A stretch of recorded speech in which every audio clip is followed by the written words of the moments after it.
نفسي أكلمكم عن ديانات الحكام اللي مروا على مصر في فترات طويلة من التاريخ. إنما المؤكد أن محمد علي باشا لم يكن مسلما ولا مسيحيا، الله أعلم بما كان يدين ويعبد ويتعبد، لأنه طول وجوده في السلطة يمكن أكتر من حاجة و40 سنة 43 سنة لم يثبت إنه ضبط يصلي ولو مرة، وما صلاش الجمعة ولو مرة. وكل المؤرخين اللي تناولوا فترة محمد علي باشا ولا واحد من المؤرخين سواء المعاصرين أو اللي حتى أعادوا كتب التاريخ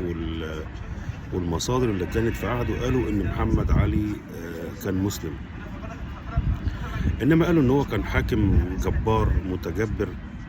وزي ما وصفوا مولانا الإمام محمد عبده وقال إنه كان يستعين بجيشه على ظلم المصريين، وكان يقرب إليه السفلة وأراذل البشر. وكان محمد علي إذا ما غضب على أحد كان بينكل بيه، زي معركته الشهيرة الحقيرة ضد مولانا المؤرخ الكبير عبد الرحمن الجبرتي اللي نكل بيه وقتل ابنه حسين. إنما اللي التاريخ بقى اتكلم عن ديانته بشكل واضح ومحدد وجلي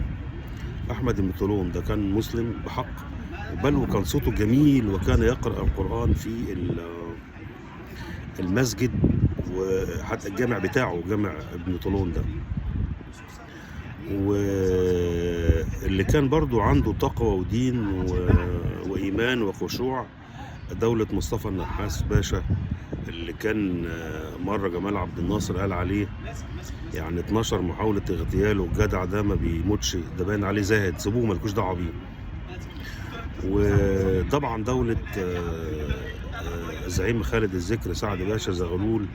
الأزهري الفقيه الشافعي اللي له كتاب مهم في الفقه الشافعي.